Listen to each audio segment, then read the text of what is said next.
I forgot my work tools at my son's house. When I went back to get them, I accidentally overheard a conversation between him and my daughter-in-law. "Don't worry, in 2 weeks he'll start forgetting everything." I smiled. When they called me, I had already prepared a surprise. "I'm glad to have you here. I'm glad to..." Follow my story until the end and comment the city you're watching from, so I can see how far my story has reached. I never thought my own son would plan my downfall over a cup of coffee in my kitchen. At 68, I've learned that life has a way of surprising you when you least expect it. That Thursday morning started like any other. I'd spent the early hours in my workshop crafting a jewelry box for Mrs. Patterson down the street. My hands might shake a little more than they used to, but they still remember the feel of good wood and the satisfaction of creating something beautiful. I was halfway home when I realized I'd left my favorite chisel and measuring tape behind. 43 years of woodworking, and those tools felt like extensions of my own hands. I couldn't bear the thought of them sitting there overnight. So I turned my old pickup around and headed back to Marcus's house. The driveway was empty except for Jennifer's sedan. Marcus must have been running errands. I used my key, the same one they'd insisted I keep after Martha passed 3 years ago. "Dad, we want you to feel welcome here any time," Marcus had said, holding my shoulders with what I thought was genuine concern. I should have knocked. I should have called out. But after 34 years of being Marcus's father, I didn't think twice about walking into what had once been his childhood home. The house Martha and I had saved for years to buy. The workshop was just off the kitchen, and as I gathered my tools, I heard voices drifting through the thin wall. Marcus and Jennifer talking in those low, careful tones people use when they're discussing something they shouldn't. "I still think 2 weeks is cutting it close," Jennifer was saying. Her voice had that sharp edge it always got when she was planning something. I'd heard it before when she'd convinced Marcus to ask me for money to fix their roof. Money that somehow went toward a vacation to Cabo instead. "Trust me, Jen. 2 weeks is perfect. By then, he'll be forgetting where he put his keys, mixing up appointments. The confusion will be obvious to everyone." My hand stilled on the chisel. They were talking about me. "And you're sure this will work?" Jennifer's voice was closer now, probably leaning against the kitchen counter the way she did when she was nervous. Marcus laughed, but it wasn't the warm laugh I remembered from his childhood. This was calculating, cold. "Dad's already showing signs. Last week he asked me the same question twice. Yesterday he couldn't remember if he'd fed that stray cat." "It's starting, Jen. We just need to help it along a little." The measuring tape slipped from my fingers, clattering against the concrete floor. I froze, heart hammering against my ribs, but their conversation continued without pause. "What about Dr. Morrison? He's known your father for years. He might not go along with it. That's why we're switching to Dr. Reeves. He doesn't know Dad's history.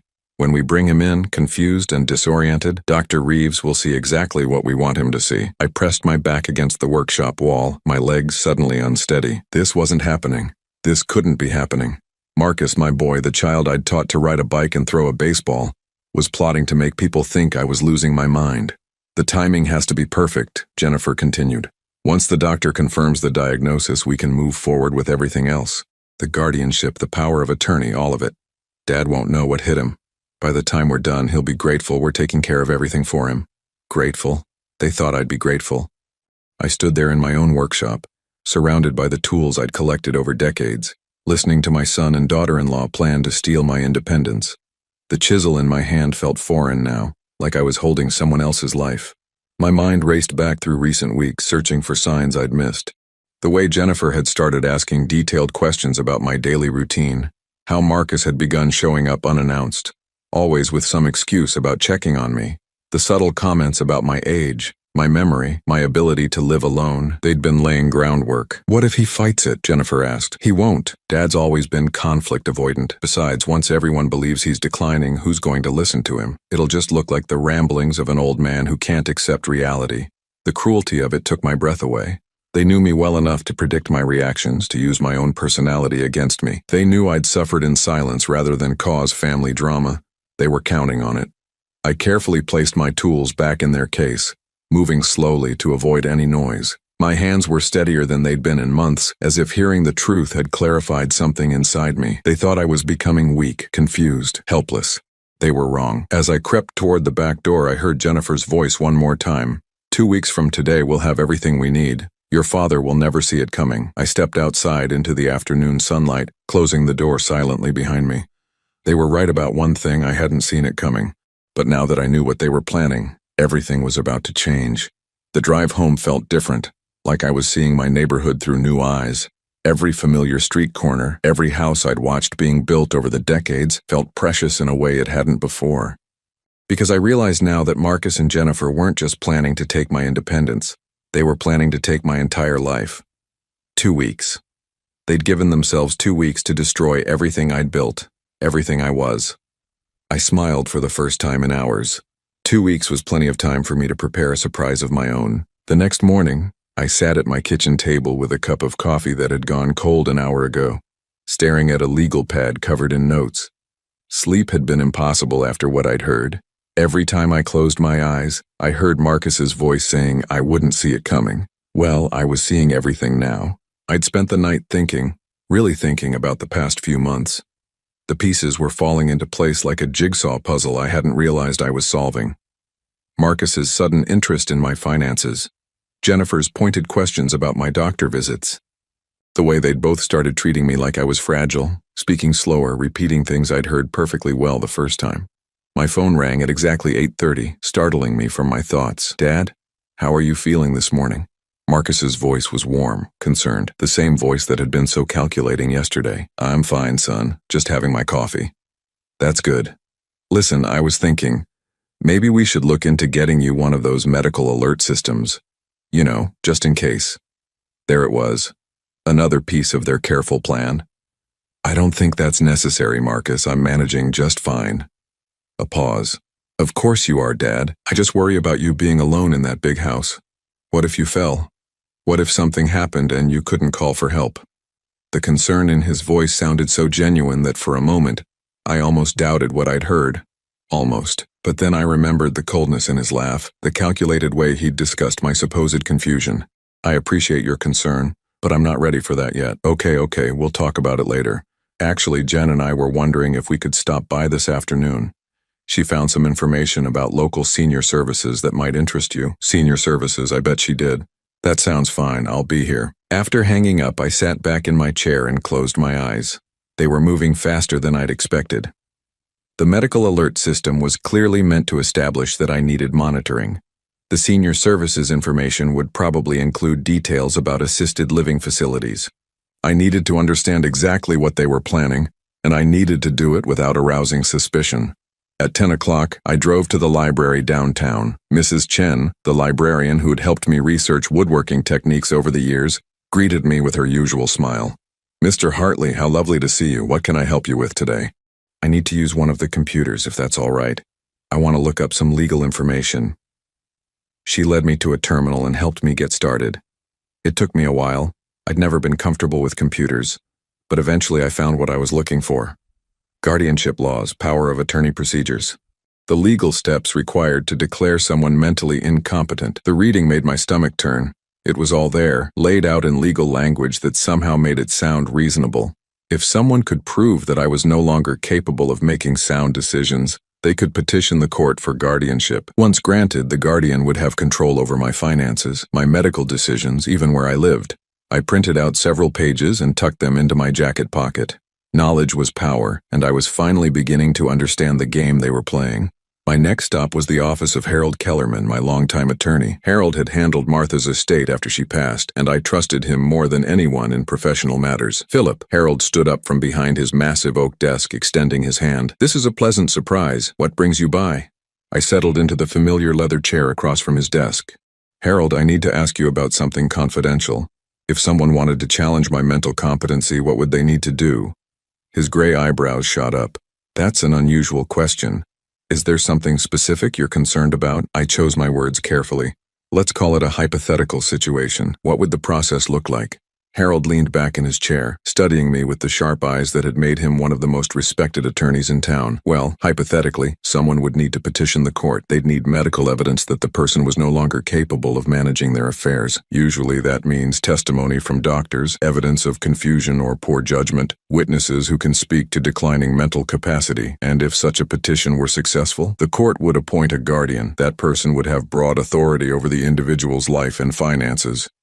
He paused. "Philip, if you're worried about this happening to you, I should mention that there are ways to protect yourself in advance, such as A comprehensive estate plan, for one. Clear directives about your wishes. You could also consider updating your will, making sure your affairs are in perfect order. That way, if anyone ever questioned your competency, there would be a paper trail showing you were thinking clearly. I nodded, filing this information away. Harold, I need to ask you something else. Do you have copies of my current will? Of course. It's the one we drafted 5 years ago, leaving everything to Marcus. My chest tightened. I'd forgotten about that will, made in the dark months after Martha's death when I couldn't imagine outliving my grief. At the time, leaving everything to Marcus had seemed natural, right? Now it felt like I'd loaded the gun they planned to use against me. I'd like to review that document, and Harold. I met his eyes. I may want to make some changes. He nodded slowly. I'll have my secretary pull the file. Philip, is everything all right? You seem troubled. Everything's fine, Harold. I'm just being cautious. But as I drove home, I knew everything was far from fine. Marcus and Jennifer weren't just planning to take control of my life. They were planning to inherit everything I owned. The will I'd made in my grief was giving them the perfect motive. They arrived at 3 o'clock sharp, Jennifer carrying a manila folder thick with papers. Dad, you look tired, Marcus said, kissing my cheek. Are you sleeping okay? I'm fine. I watched Jennifer arrange papers on my coffee table with practiced efficiency. We brought some information about wonderful programs for seniors in the area, she said brightly. Look at this one. They offer transportation to doctor appointments, meal delivery, even help with household maintenance. I picked up one of the brochures. Sunset Manor Assisted Living. The smiling elderly faces in the photographs looked happy enough, but I noticed the small print about memory care units and secured facilities.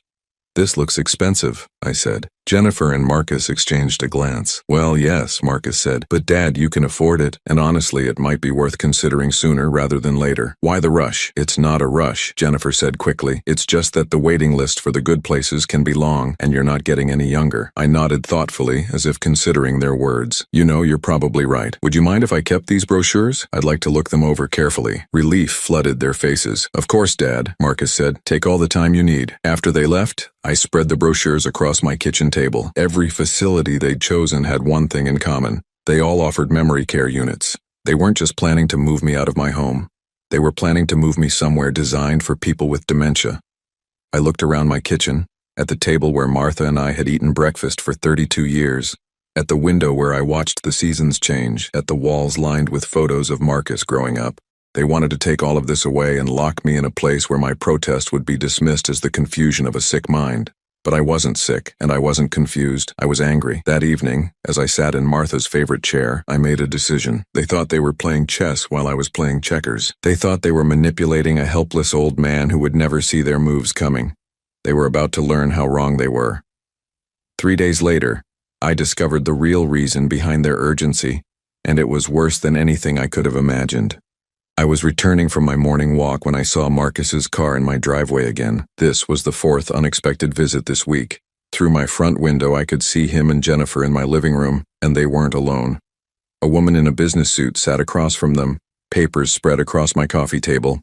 I stayed outside, moving around to the side of the house where I could hear through the partially open window. The landscaping Martha had planted years ago provided perfect cover. Mr. and Mrs. Hartley, I understand your concerns about your father, the woman was saying. Her voice was crisp, professional, but guardianship proceedings require substantial evidence of mental incapacity. We have documentation, Jennifer replied. I've been keeping detailed notes of his confusion episodes. Last week he forgot he'd already watered his plants and flooded the basement. Yesterday he called me 3 times asking the same question about his medication. My blood ran cold. I'd never flooded any basement, and I took my medication with military precision, just as I had for the past 15 years. She was lying, creating a fictional version of my life. That's helpful, the lawyer said, but we'll need medical testimony. Has he been evaluated by a physician recently? We're working on that, Marcus said. The challenge is getting him to agree to see someone new. He's been with the same doctor for 20 years, and Dr. Morrison knows him too well to be objective about his decline. I see. Well, once you have the medical evaluation, we can move forward. But I have to ask, is there any urgency to this situation? Sometimes families wait until there's a crisis. There was a pause, and I pressed closer to the window. Actually, there is something, Jennifer said, her voice dropping. We recently discovered that Philip changed his will about 18 months ago. He left everything to some charity instead of his family. My heart stopped. They'd found out about the children's hospital bequest. He what? Marcus's voice was sharp, angry. This was news to him. I found the paperwork when I was looking for his insurance information, Jennifer continued smoothly. Apparently, he decided to leave his entire estate to the children's hospital. The house, the savings, everything. The silence that followed was deafening. I could practically hear Marcus processing this information, understanding what it meant for their plans. That's impossible, he finally said. Dad would never do that without talking to me. The will is dated 18 months ago, the lawyer said. Was your father showing any signs of confusion at that time? He was grieving Mom, Marcus said slowly. He wasn't thinking clearly. People took advantage of him, convinced him to make decisions he wouldn't normally make. Another lie. I'd made that will with complete clarity after months of consideration. Martha and I had always planned to leave something to charity. After she died, I'd decided to leave it all. Marcus had his own life, his own career. The children at the hospital needed help more than he needed an inheritance. If we can prove he was mentally compromised when he made that will, the lawyer continued, we might be able to challenge it, especially if we have evidence that his mental state has continued to decline. So if we get guardianship, Jennifer said, we can contest the will? Potentially, yes. A guardian can argue that a previous will was made during a period of diminished capacity, especially if there's a pattern of decline. I gripped the window ledge, my knuckles white. Now I understood the real urgency. This wasn't just about controlling my life. It was about the money. Marcus had debts, problems I hadn't known about, and Jennifer had discovered that his inheritance had disappeared. How much are we talking about? The lawyer asked. The house alone is worth $400,000, Jennifer said. Plus, there's about $200,000 in savings and investments. $600,000, enough to solve whatever financial crisis had driven them to this. That's certainly substantial enough to justify the legal expenses, the lawyer said. But remember, guardianship is serious business. Once it's granted, you'll have complete responsibility for his care and welfare. Are you prepared for that commitment? Of course, Marcus said quickly. He's my father. I want what's best for him. The hypocrisy made me sick.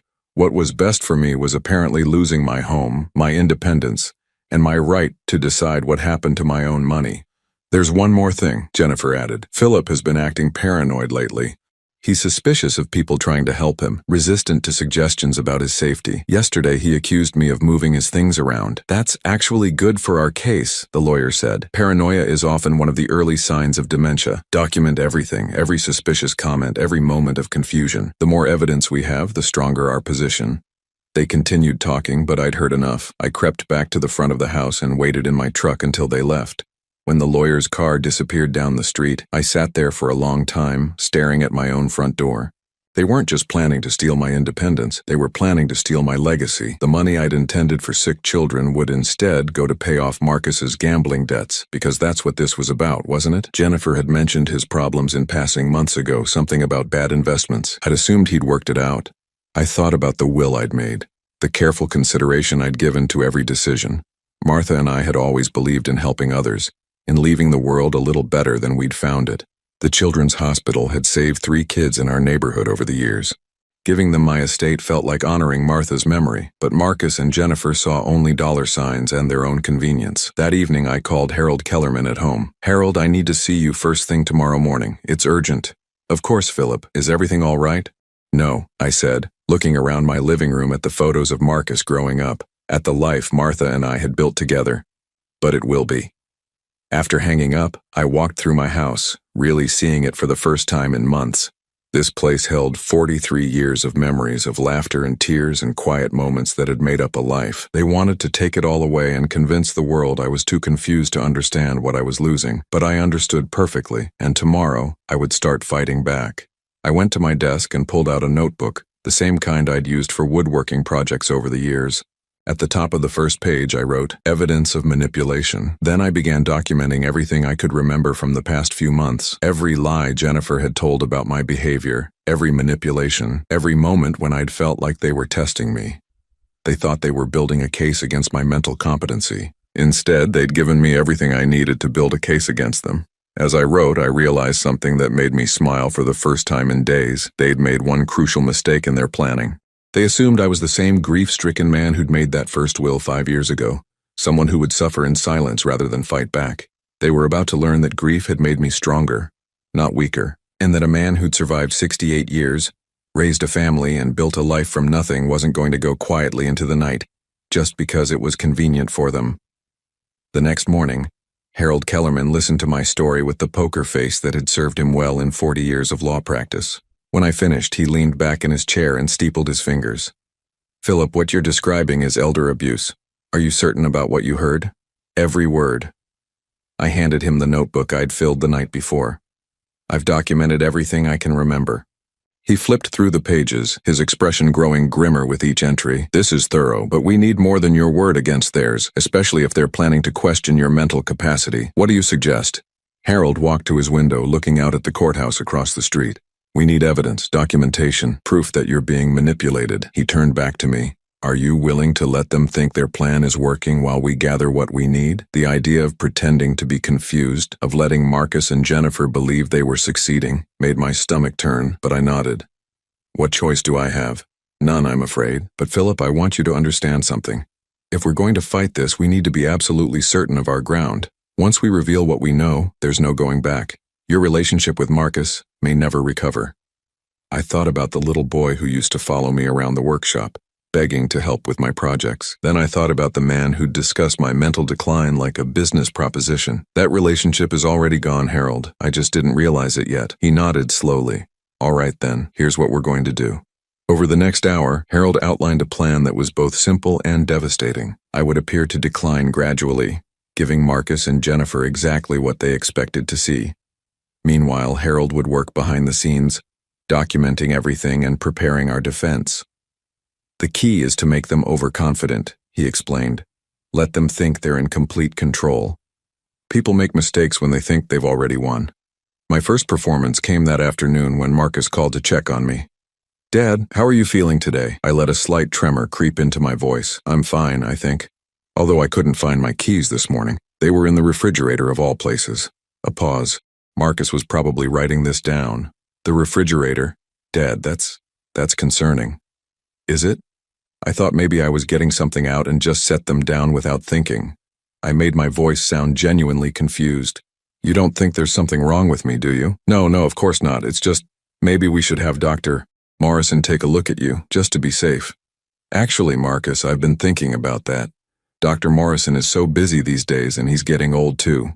Maybe it would be better to see someone younger, someone more up to date on these things." I could practically hear him smiling through the phone. "That's a great idea, Dad. I'll make some calls and find someone good." After hanging up, I felt sick. The ease with which the lies had come, the way I'd manipulated his concern, it felt like betraying everything I'd tried to teach him about honesty and integrity. But then I reminded myself who had started this game. 2 days later, Jennifer arrived with grocery bags, claiming she'd noticed I was out of food. She bustled around my kitchen, putting things away in places where I'd never kept them. "Jennifer, the soup cans go in the pantry, not the refrigerator." "Oh, I thought this would be easier for you to reach," she said sweetly. "You seem to be having trouble with some things lately." I watched her reorganize my entire kitchen, creating chaos where there had been order. Later I knew she'd ask me where something was, and when I couldn't find it immediately, she'd mark it down as another sign of confusion. The medical appointment was scheduled for the following week with Dr. Reeves, a geriatrician Marcus had found. I spent the days leading up to it practicing my performance, learning to be just confused enough to seem concerning but not so far gone that immediate action was required. Harold coached me carefully. "Remember, they want you to seem competent enough that the will change looks suspicious, but declining enough that current decisions can be questioned. It's a narrow line." The night before the appointment, I called Marcus to confirm the time. "Dad? You sound tired. Are you sleeping okay?" "I keep waking up confused about where I am," I lied. "Last night I got up to use the bathroom and couldn't remember which door it was." "That's exactly why we need to have you checked out. Dr. Reeves is supposed to be excellent with these kinds of issues." These kinds of issues. As if I were a problem to be solved rather than a person to be helped. The morning of the appointment, I sat in Dr. Reeves's waiting room with Marcus and Jennifer, watching them exchange meaningful glances every time I hesitated before answering a question or appeared momentarily uncertain about something. Dr. Reeves was younger than I'd expected, probably in his 40s, with the kind of confident demeanor that suggested he'd seen everything. He questioned me about my daily routine, my memory, my general health. I gave him exactly what Marcus and Jennifer wanted him to hear: a man showing early signs of cognitive decline but still functioning independently. "Mr. Hartley, I'm going to give you a few simple tests," Dr. Reeves said. Don't worry, they're just to establish a baseline. The tests were straightforward. Remembering lists of words, drawing a clock, simple arithmetic. I performed adequately, but not perfectly, making the kinds of small mistakes that would support the narrative Marcus and Jennifer were building. After the examination, Dr. Reeves spoke privately with Marcus and Jennifer while I waited in his office. Through the thin walls, I could hear fragments of their conversation. Early signs, but nothing definitive. Recommend follow-up in 6 months. Important to monitor changes. When they returned, Dr. Reeves addressed me directly. Mr. Hartley, I want to see you again in a few months. In the meantime, I think it would be wise to have family members help you with important decisions. Perfect. He'd given them exactly the medical opinion they needed without quite diagnosing dementia. On the drive home, Marcus and Jennifer were practically giddy. Dad, Dr. Reeves seems really good, Jennifer said. It's smart to have someone keeping an eye on these things. I suppose so, I said, letting doubt creep into my voice. I just hope I'm not becoming a burden to you both. You could never be a burden, Marcus said, but I caught him glancing at Jennifer in the rearview mirror. That evening, alone in my house, I called Harold to report on the appointment. It sounds like they're moving exactly as we predicted, he said. Have you given any more thought to the new will? I had. I'd spent hours thinking about it, about what Martha would have wanted, about what was fair and right, and I want to change it, Harold, but not the way they expect. What do you have in mind? I told him about my plan, and even Harold, who'd seen every kind of family drama in his 40-year career, was quiet for a long moment. Philip, are you absolutely certain about this? It's brilliant, but it's also irreversible. I'm certain. All right then. I'll have the documents prepared, but remember, once we execute this plan, you can't change your mind, and the consequences for Marcus and Jennifer will be severe. I looked around my living room, at the photos of Marcus growing up, at the memories of the family I'd thought we were. Then I thought about their conversation in my kitchen, about their casual discussion of my supposed mental decline, about their plans to warehouse me in a memory care facility while they spent my money. They made their choice, Harold. Now I'm making mine. 3 days later, the new will was signed and witnessed, locked away in Harold's safe where Marcus and Jennifer would never think to look for it. The document was a masterpiece of legal precision, and when they discovered its contents, they would understand that I'd been playing a very different game than they'd imagined. But first I had to let them think they were winning. The hardest part was still ahead, watching them accelerate their plans, treating me like an invalid, preparing to steal everything I'd worked for while believing I was too confused to understand what was happening. They had no idea that every move they made, every lie they told, every piece of evidence they manufactured was being carefully documented. They thought they were building a case against my competency. Instead, they were building the foundation of their own destruction. The call came on a Tuesday morning, exactly 10 days after my appointment with Dr. Reeves. I was in my workshop putting the finishing touches on a rocking chair I'd been crafting for my neighbor's new grandchild when the phone rang. Dad, we need to talk. Can Jen and I come over this afternoon? There was something different in Marcus's voice, a finality that told me their timeline had accelerated. Of course, son. Is everything all right? We just need to discuss some things about your care. Dr. Reeves called with some concerns. My grip tightened on the phone.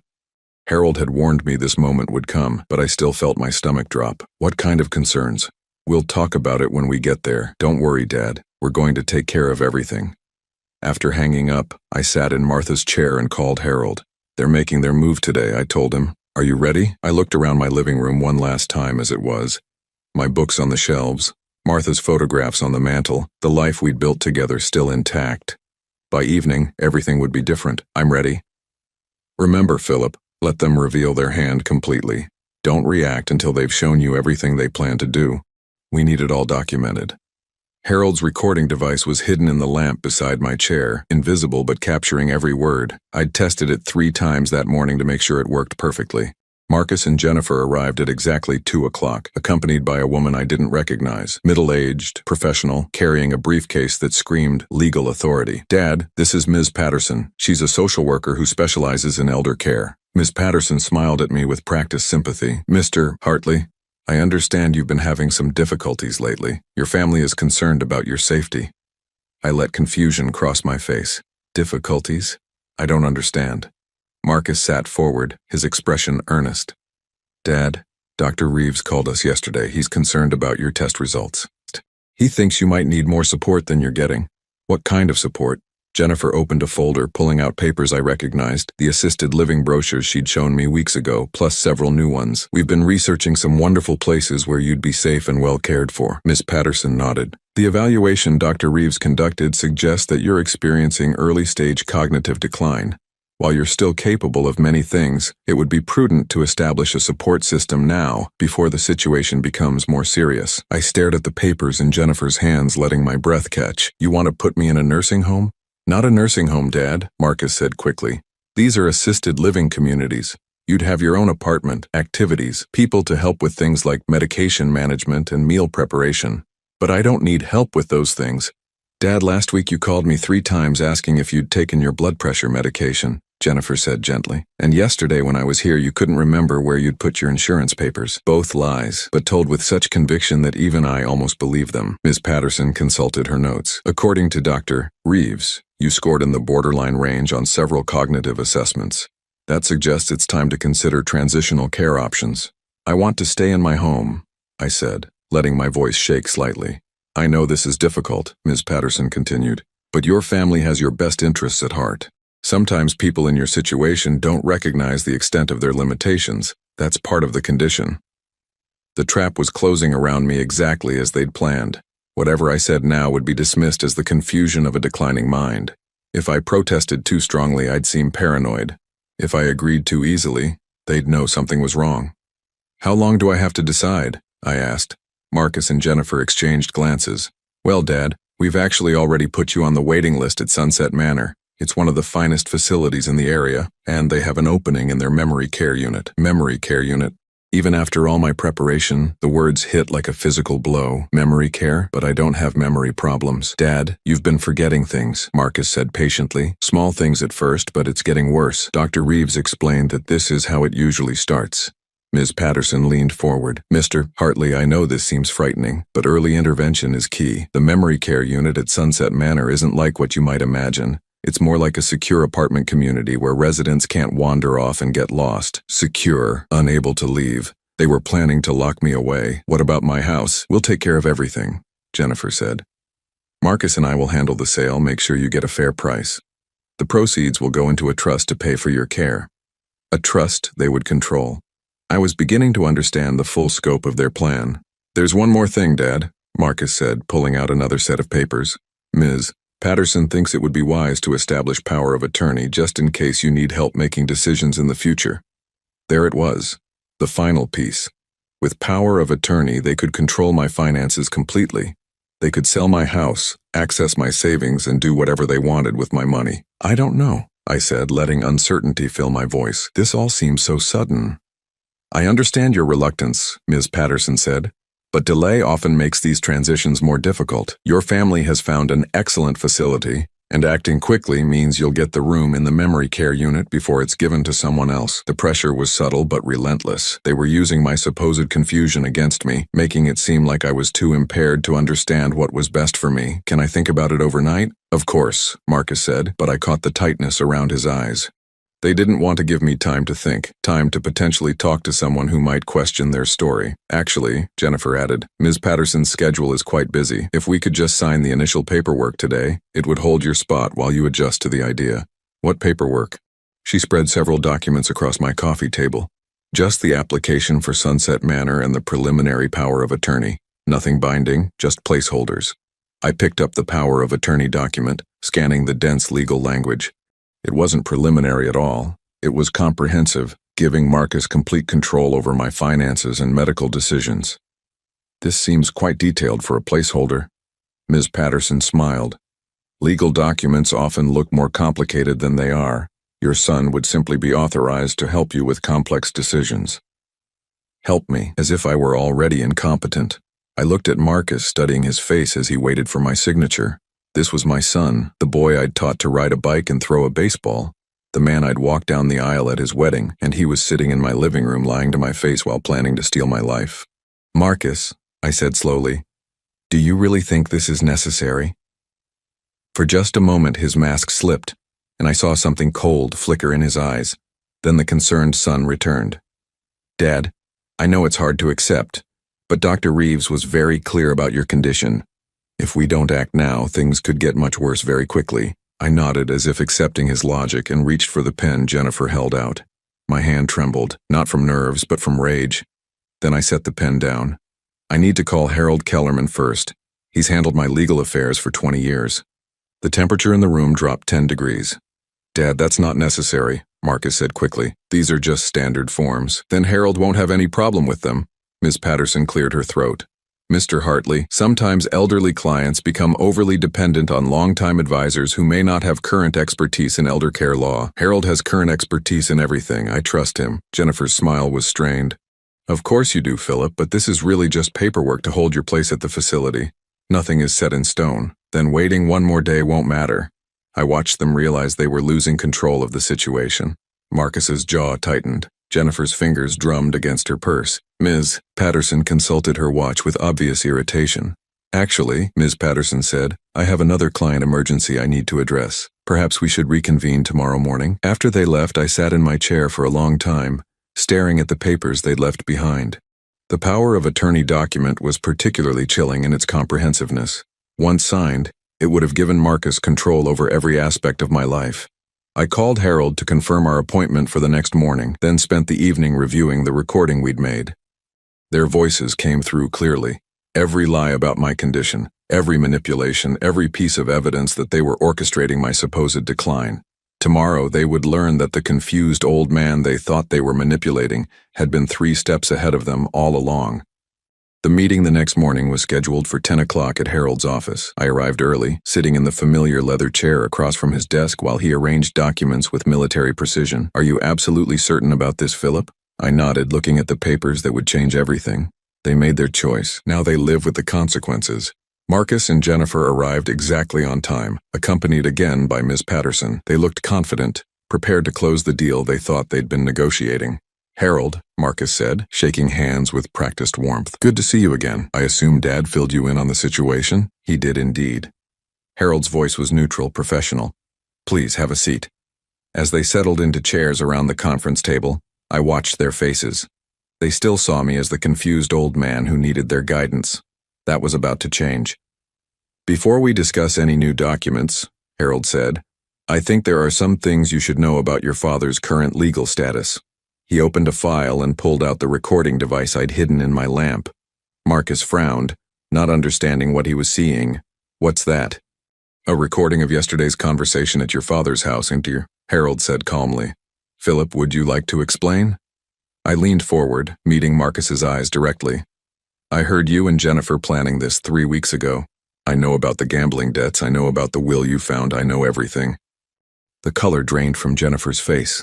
Marcus's mouth opened and closed like a fish gasping for air. Dad, I don't understand what you're saying. You understand perfectly. I kept my voice level, controlled. You needed money to pay off your gambling debts, and you discovered I'd changed my will to leave everything to the children's hospital. So you decided to have me declared incompetent so you could challenge that will and get access to my estate. Ms. Patterson was looking between us with growing alarm. Mr. Hartley, if there's been some misunderstanding. The only misunderstanding, Harold interrupted, was theirs. They assumed Philip was an easy target. They were wrong. He pressed play on the recorder.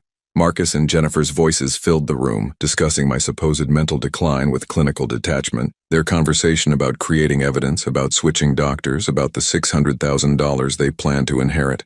When the recording ended, the silence was deafening. That conversation is illegal, Jennifer said desperately. You can't record people without their consent. Actually, Harold replied, in this state only one party needs to consent to recording a conversation. Philip consented to recording his own conversation in his own home. Marcus found his voice. Dad, you don't understand. I do have debts, yes, but everything we're doing is because we're genuinely concerned about you. Are you? I pulled out the notebook I'd been keeping. Jennifer, would you like to explain to Harold about all the times I supposedly forgot things? The flooded basement that never happened? The medication confusion that's completely fictional? She said nothing, staring at the table. Marcus, what about your conversation with the lawyer about challenging my will? Was that genuine concern too? Dad, you're not thinking clearly. I'm thinking more clearly than I have in years. I stood up, walking to the window that overlooked the courthouse where they'd planned to have me declared incompetent. You want to know what's really sad about this? If you'd just talked to me, if you'd explained about the debts and asked for help, I might have considered changing the will back. But instead, you chose to lie, manipulate, and planned to lock me away in a memory care unit. Ms. Patterson was gathering her papers. I think there's been a serious misunderstanding here. I was told Mr. Hartley was experiencing cognitive decline. You were told what they wanted you to believe, Harold said. Philip, would you like to show them the results of your independent evaluation? I handed over Dr. Morrison's report, completed just yesterday. My longtime physician had given me a comprehensive cognitive assessment documenting that I was mentally sharp and showing no signs of dementia or cognitive decline. This is impossible, Marcus said, scanning the report. Dr. Reeves said what you wanted him to hear, I replied. I performed poorly on his test deliberately. It wasn't hard to fake confusion when I knew exactly what you were looking for. Jennifer's composure finally cracked. You manipulative old bastard. Do you have any idea what you've put us through? What I've put you through? My voice rose for the first time. You planned to steal my home, my independence, and my money. You were going to lock me in a facility and convince the world I was too confused to understand what was happening to me. Harold cleared his throat, which brings us to the main purpose of today's meeting. He pulled out a thick document. Philip has made some changes to his estate planning. What kind of changes? Marcus asked warily. I've created a trust, I said, settling back into my chair. The house, the savings, everything goes into a trust for your children, Marcus. Tommy and Sarah will have full access to the funds when they turn 25. Marcus blinked. My children? Your children. Tommy is 16 now, Sarah is 14. They'll need money for college, for starting their lives. But the trust is very specific about how the money can be used. Harold opened the document. The trust explicitly prohibits any access by Marcus Hartley or Jennifer Hartley under any circumstances. They cannot borrow against it, cannot use it as collateral, cannot access it in any way. That's not legal, Jennifer protested. It's perfectly legal, Harold assured her. Philip has the right to leave his money to anyone he chooses, with whatever restrictions he deems appropriate. Marcus was staring at me with something between shock and rage. So we get nothing? You get exactly what you deserve. I met his eyes steadily. Your children will be taken care of, which is what a grandfather should do. But you and Jennifer have shown me exactly who you are. There's more, Harold continued. Philip is also establishing a small fund to pay for family counseling, should Marcus and Jennifer choose to address the issues that led to this situation. And if we don't, then you don't, but you'll never have access to the trust funds. Ms. Patterson stood up. I think my work here is done. Mr. Hartley, I apologize for any misunderstanding about your condition. After she left, the four of us sat in uncomfortable silence. Finally, Marcus spoke. Dad, I know we made mistakes, but cutting us off completely. I'm not cutting you off, I said quietly. I'm cutting off the people who tried to steal my life. If you want a relationship with me, a real relationship based on honesty and respect, that's possible. But it starts with you acknowledging what you did. Jennifer stood up abruptly. This is ridiculous. We were trying to help you. Were you helping me when you lied about my behavior to create evidence of dementia? Were you helping me when you planned to sell my house and lock me in a memory care facility? She had no answer. Marcus looked older somehow, deflated. What happens now? Now you go home and think about whether you want to be the kind of man who tries to manipulate his elderly father, or the kind of man who admits his mistakes and tries to do better. Harold handed him a card. The counseling fund is available whenever you're ready to use it. After they left, I sat in Harold's office feeling strangely empty. I'd won, but victory felt hollow when it came at the cost of my relationship with my son. Any regrets? Harold asked. I thought about it carefully. I regret that it came to this. I regret that Marcus chose money over family.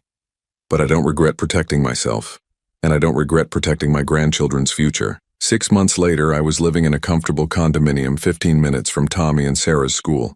The house had sold easily, and the proceeds were safely in their trust fund.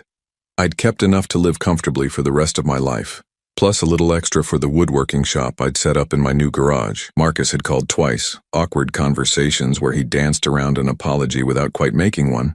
Jennifer hadn't contacted me at all, but Tommy and Sarah visited every other weekend, and I was teaching Tommy the same woodworking skills I'd once taught his father. Grandpa, Sarah asked one Saturday afternoon as we worked on a birdhouse together, why don't Mom and Dad come with us anymore?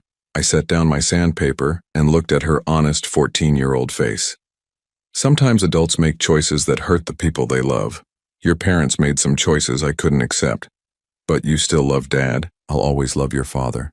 But love doesn't mean accepting behavior that's harmful. She nodded thoughtfully, the way kids do when they understand more than you expect them to. That evening, as I watched the sunset from my new balcony, I felt something I hadn't experienced in months: peace. I'd lost a son, but I'd saved my dignity and my grandchildren's future. I'd learned that sometimes the people who hurt you most are the ones you love most, and that protecting yourself from that hurt isn't selfish, it's necessary. My phone rang. Marcus's name appeared on the screen. I let it ring twice before answering. "Hello, son." "Dad, I've been thinking about what you said, about the counseling." I closed my eyes, feeling a flutter of something that might have been hope. "I'm listening. Would you consider family counseling? All of us together?" I looked out at the city lights beginning to twinkle in the darkness, thinking about second chances and the courage it takes to admit you've been wrong. "Yes," I said finally. "I think I would, because sometimes, even when trust is broken, love finds a way to rebuild what seemed lost forever. And sometimes the strongest thing an old man can do is not just protect himself, but leave the door open for those who hurt him to find their way back to who they used to be."